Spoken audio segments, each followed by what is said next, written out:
Hello everyone, this is lecture 16, Directional Derivatives and the Gradient.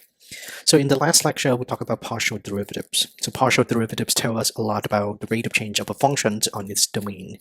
However, they do not directly answer some important questions. For example, suppose you are standing at a point AB, f of AB, on the surface of z equal to f of xy. So the partial derivative f sub x and f sub y tell you the rate of change or slope of the surface at that point in the directions parallel to the x-axis and the y-axis respectively. But you could walk in an infinite number of directions from that point and find a different rate of change in every direction. With these observations in mind, we pose several questions. Suppose you are standing on a surface and you walk in the directions other than coordinate directions x, y, and z, say northwest or south, southeast. So what is the rate of change of function in such a direction? Now also suppose you are standing on the surface and you release a ball at your feet and let it roll. So in which direction will it roll? And if you are hiking up a mountain, in what direction should you walk after each step if you want to follow the steepest path? So these questions are quite important and will be answered in the sections when we introduce the directional derivative, followed by one of the central concepts of calculus, the gradient. So that's the motivations for this lecture, and hopefully after this lecture, you could be able to determine the directional derivative in a given direction for a function of two variables. You could learn how to determine the gradient vector of a given real value functions, and you could be able to explain the significance of the gradient vector with regard to directions of change along a surface.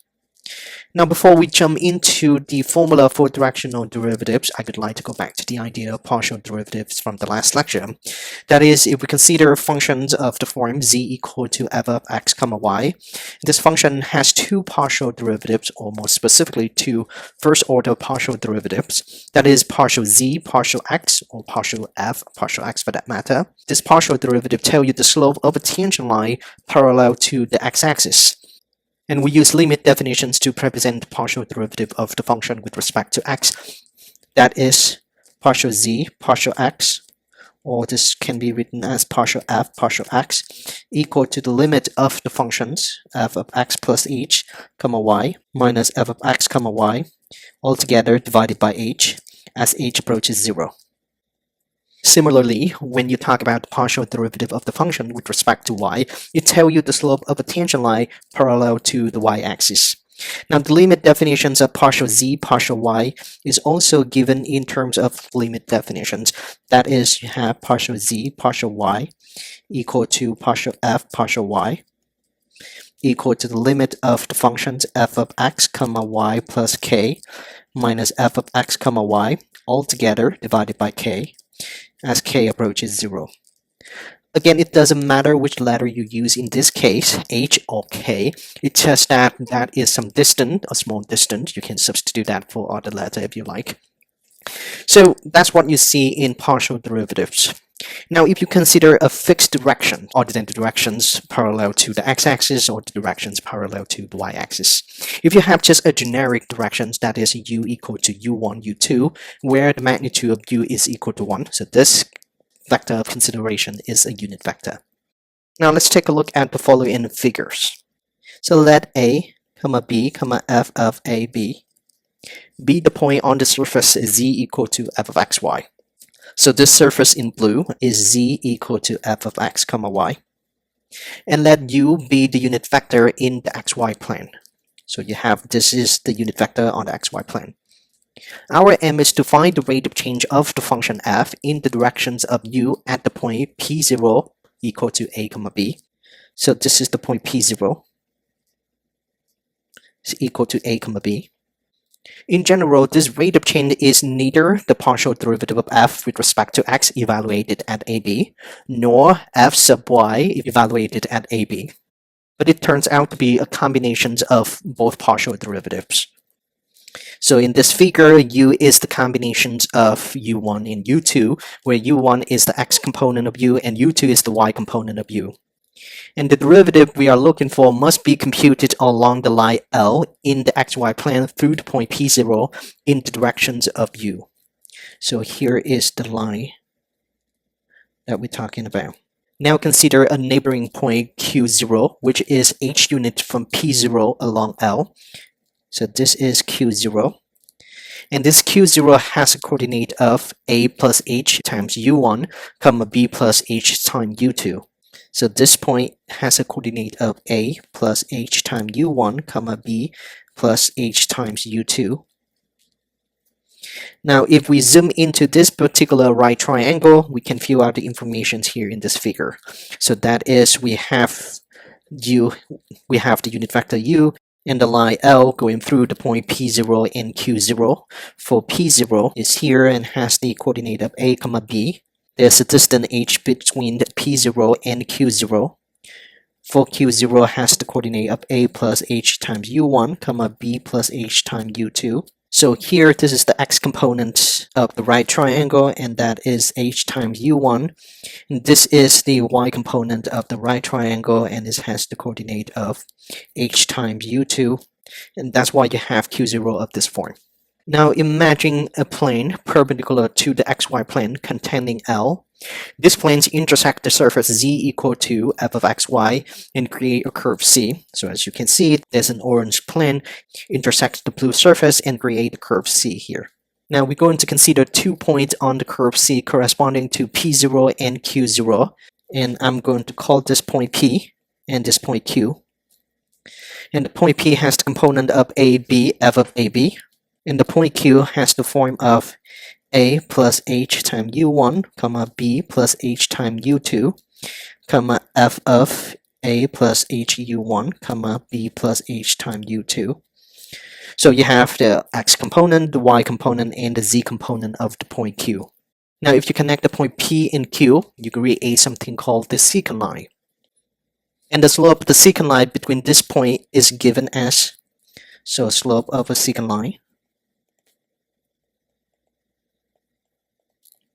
is equal to f of a plus h times u1, comma b plus h times u2 minus f of a, comma b all together divided by h.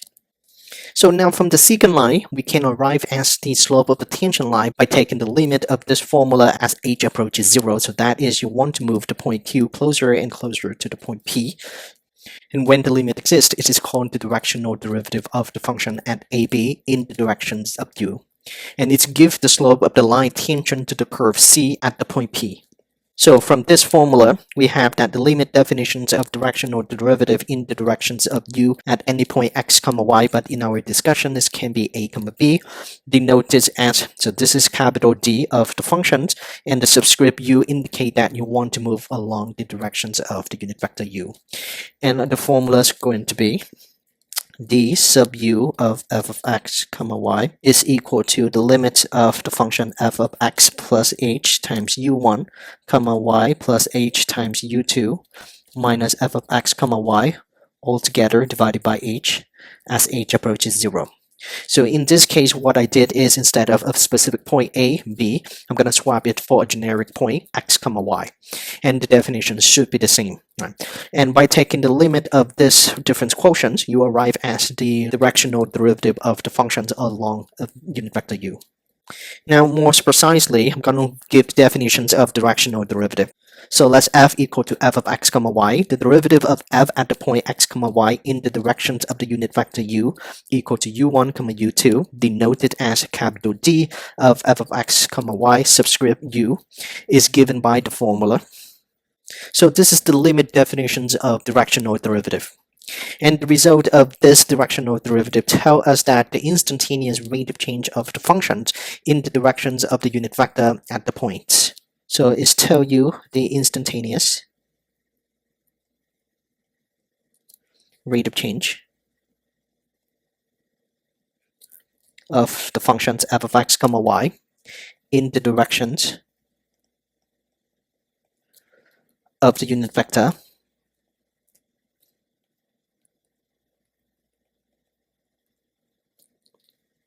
u equal to u1, comma u2 at the point x0, comma 0. So in this case, you have you want to find the directional derivative of the function at a specific point x0, y0. And this formula also tell you the slope of the tangent line to the surface f of x comma y in the directions of u at the points x0, y0, and f of x0, y0. So again, very similar to the case of derivative in general, is tell you the slope of the tangent line and is also tell you the instantaneous rate of change of the function with respect to the certain directions. All right. So in practice, you don't usually use limit definitions of directional derivative to calculate the directional derivative. What we usually do is that we want to come up with a shortcut that is more approachable in practice in calculating the directional derivative. Here's the derivations.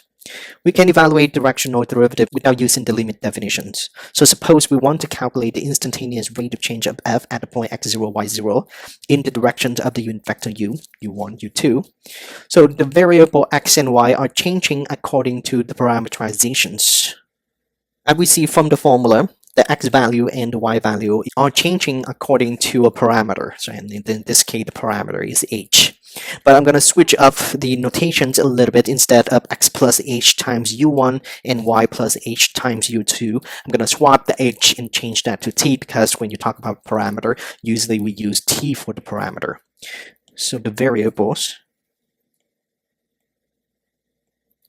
x and y are changing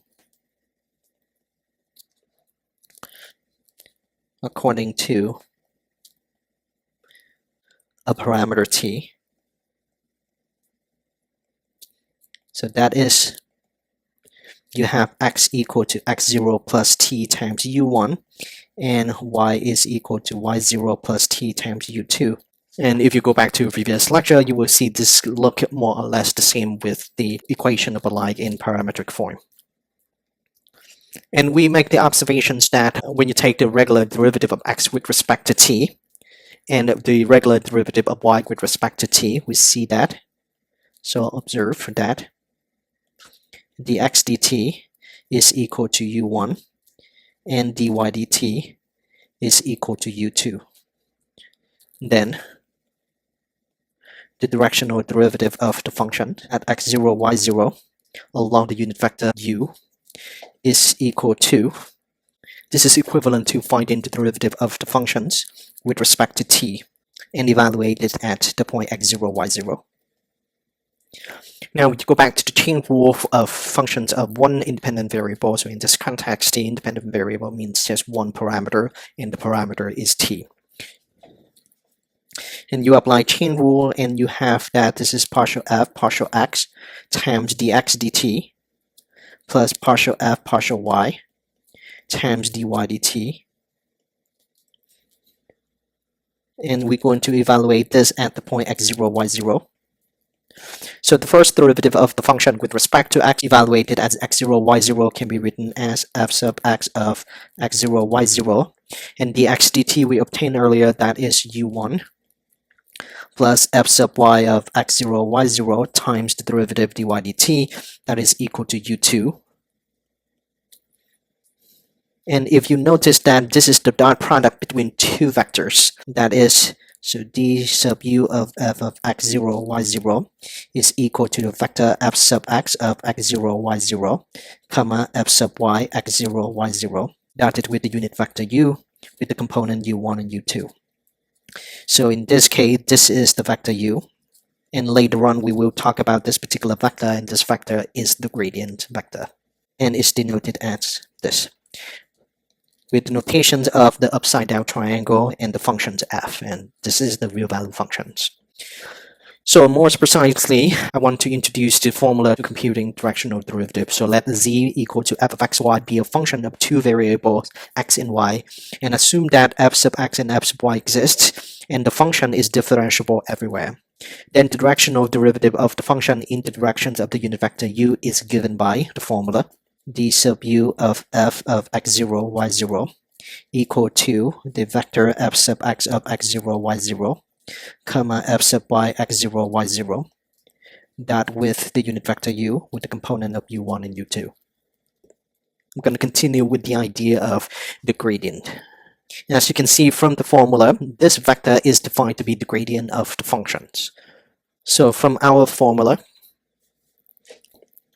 you have that d sub u of f of x0, y0 is equal to f sub x of x0, y0, comma f sub y of x0, y0, dot with u1, u2. This is equal to the gradient of the function evaluated as x0, y0, dot with the unit vector u. And the notations, this is called nabla. And this notation indicates the gradient of the functions. The gradient of the function. So the gradient of the function f is a vector whose component including partial derivative of the function with respect to x and partial derivative of the function with respect to y. So in practice, when you find the gradient of functions in two-dimensional case, this is equal to partial f, partial x, comma, partial f, partial y. Or you can write this as f sub x, comma, f sub y for two-dimensional case. In three-dimensional case, you can write partial f, partial x, comma, partial f, partial y, comma, partial f, partial z. Or this can be written as f sub x, f sub y, f sub z. So this is the vector written in the component form. It can also be written in terms of standard unit vector form as follows. So this can be written as f sub xi plus f sub yj hat. Or in three-dimensional case, this is written as f sub xi plus f sub yj plus f sub zk.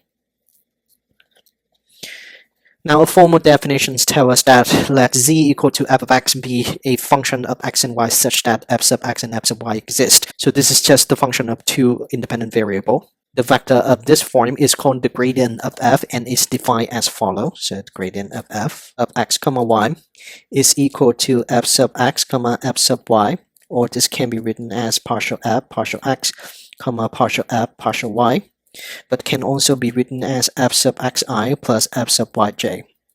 In addition to this notations of the upside down triangle or nabla for that matter, there is another notations that you might see in mathematics, physics, and engineering, and that is just writing down the word grad of f, for f is a real value function. So now we're going to use this formula to find the gradient of some functions, of some real value functions. So let's take a look at A. You have the function of the form x squared minus xy plus 3y squared.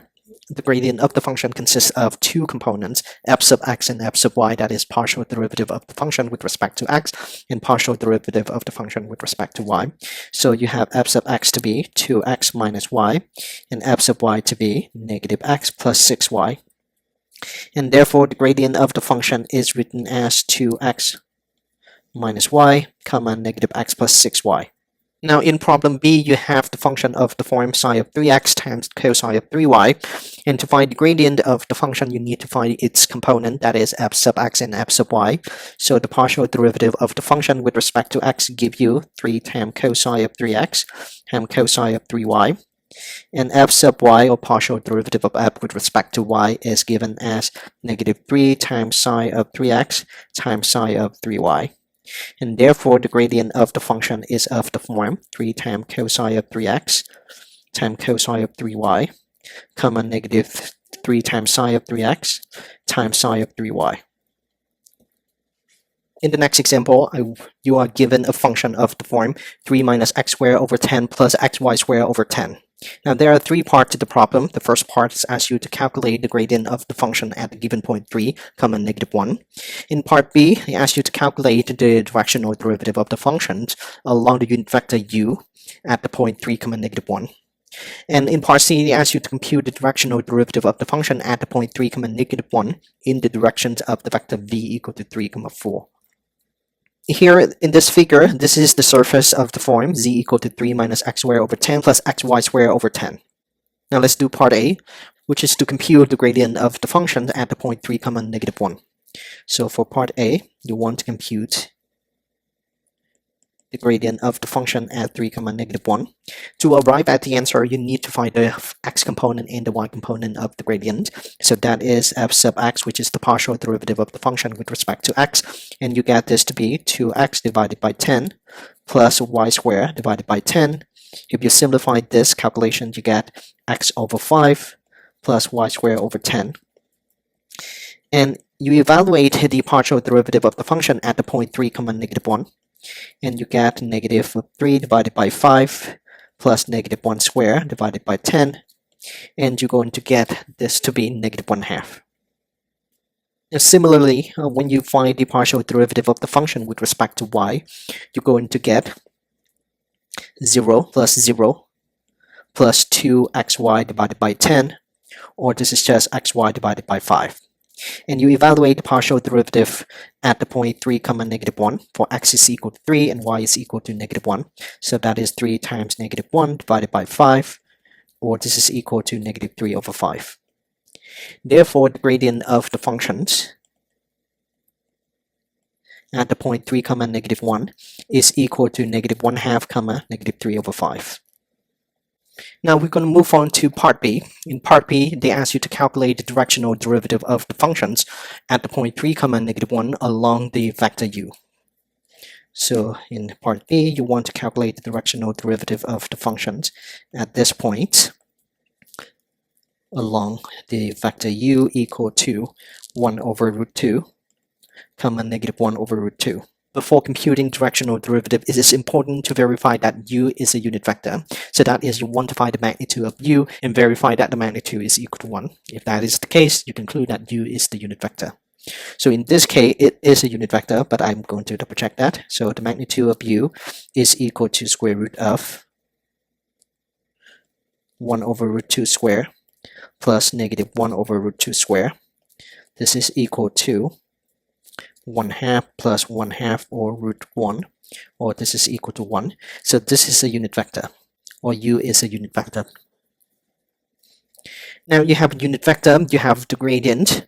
The formula for directional derivative of the function at the point 3, negative 1 along the unit vector u is equal to the gradient of f at the point 3, negative 1 dot with the unit vector u.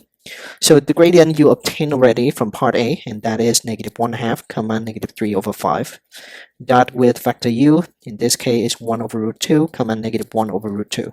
And you're going to perform the dot product, and you get negative 1/2 times 1 over root 2 plus negative 3/5 times negative 1 over root 2.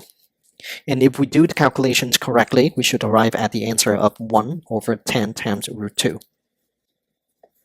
So what does this number tell you? So when you look at this curve, there's a pink line here. So this pink line is the line tangent to the intersection curve in the corresponding to the unit vector u. And the slope of that tangent line is equal to 1 over 10 times square root of 2. Now for part C, you want to calculate the directional derivative of the functions at the point 3, negative 1 along the vector v equal to 3, 4. If you check the magnitude of this vector, this is not going to be a unit vector. And therefore, before you apply the formula to calculate the directional derivative, you have to find the unit vector of v. So that is the unit vector of v is equal to u equal to v divided by the magnitude of v. So this unit vector u has nothing to do with the unit vector u in part B. Right, so they are two totally different unit vector. So the magnitude of v you can calculate easily, and it should be equal to 5.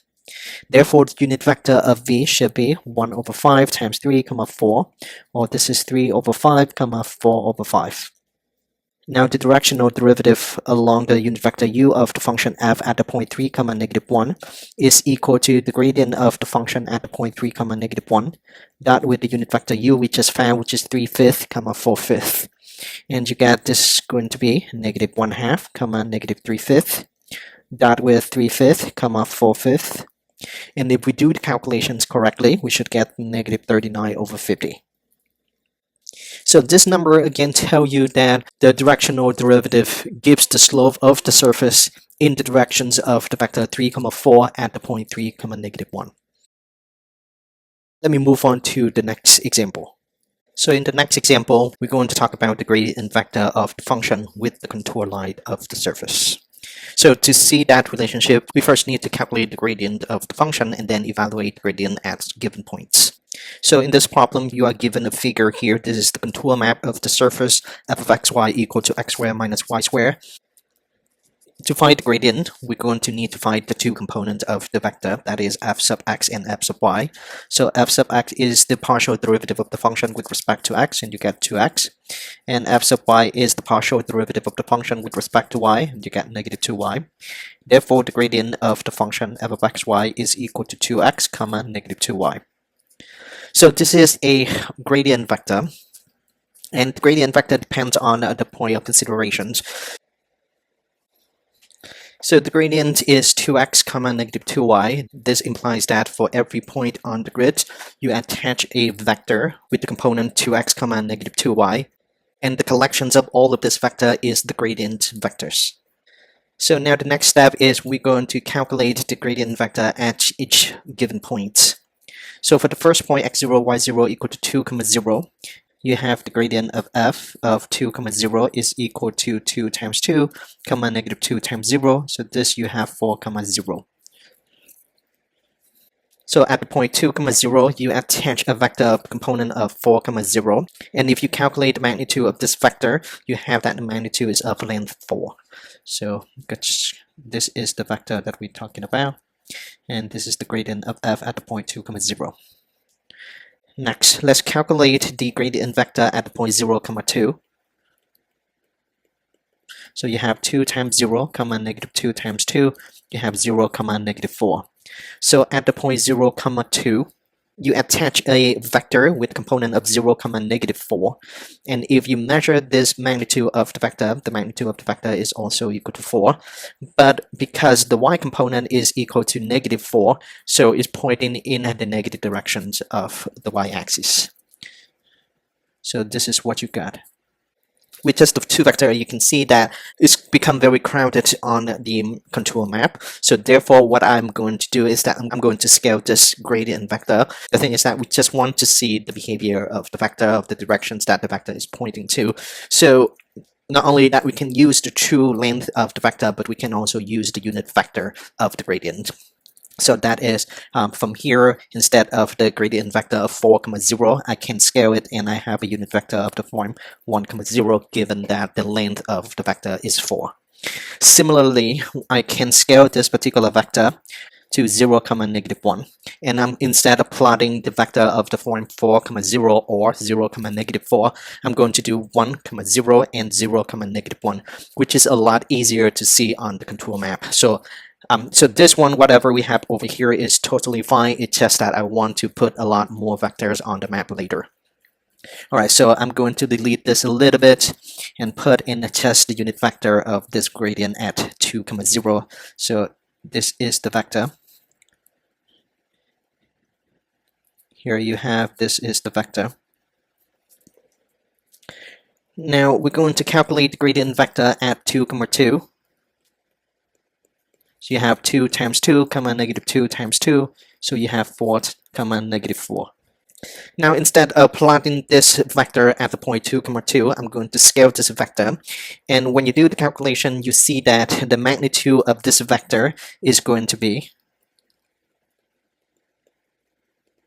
square root of 4 squared plus negative 4 squared. And it's going to be equal to 4 times square root of 2. And therefore, the unit vector of this gradient vector is going to be 1 over root 2, negative 1 over root 2. We're going to plot this vector on the map. So at the point 2, 2, you have the vector of the form 1 over square root of 2, negative 1 over square root of 2. So one component is positive, the other component is negative. So I'm going to have something like this. Because the x component pointing in the positive direction and the y component pointing in the negative directions. So together, or the combinations of the two components will point in the northeast direction. Now for the next point, you see you have the point of negative 4, 2. So you want to calculate the gradient of the function at this point. And you have 2 times negative 4, negative 2 times 2. Therefore, you have negative a, negative 4. And you're going to scale this vector again so that we can draw the vector a little bit easier on the contour map. So the magnitude of this vector is going to be 4 times square root of 5. Therefore, when you scale this vector, you're going to have -2 over square root of 5, comma, -1 over square root of 5. And we're going to plot this on the contour map at the point -4, 2. You have this point, and the vector is going to look like this. Now we're going to move on to the next point, x0, y0 equal to -2, -4. So the gradient of the function at the point -2, -4 is equal to 2 times -2, -2 times -4. And you get this to be -4, positive 8. The magnitude of this vector, again, is equal to 4 times square root of 5. And when you scale this vector, you're going to see you get -1 over root 5, 2 over root 5. So the x component is negative and the y component is positive. So at the point -2, -4, you'd have a vector that is pointing in this direction. Now for the last point, the origins, that is the gradient evaluated at the origin. You have 2 times 0, -2 times 0, and you get 0, 0. So basically it's just the 0 vector at the origins. When you do the calculations on the gradient and then evaluate the gradient at some given point, you can do this for infinitely many points on the grid of the contour map. So what we're doing right now is to make the connection between the gradient vector at a given point with the contour map. And if you observe this map, you could be able to recognize that the gradient vector is actually perpendicular or orthogonal to the contour lines, or more precisely, it's going to be perpendicular or orthogonal to the tangent line of the contour line at the point of considerations. So if you consider this contour line, the tangent vector basically is the line parallel to that contour line. You have a vector, and that vector is going to be perpendicular or orthogonal to the gradient vector at the point of considerations.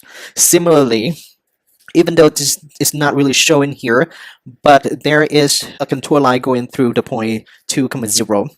And when you have that contour line, the gradient vector in green at this point is orthogonal or perpendicular to the contour line. Or technically, it's going to be perpendicular to the tangent vector at the point of considerations. And you're going to see the same thing here for this point, and the same thing here for this point, and here as well. Even though this is just one example in calculating the gradient of a surface, doing the calculations and drawing the gradient vectors on the contour map tell us that there is some connection between the contour lines and the gradient vector. So that is the observation that we can conclude here. So we observe that the gradient vector at x0, y0 is perpendicular, or there's another word for that, orthogonal, or if you want, you can use the word normal. They means the same thing in this context. So the gradient vector at the point of consideration is perpendicular to the contour line,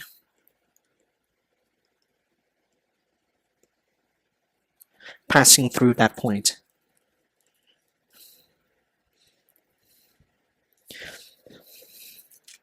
So making these observations going to allow us to move on to the next topic, which is the properties of the gradient.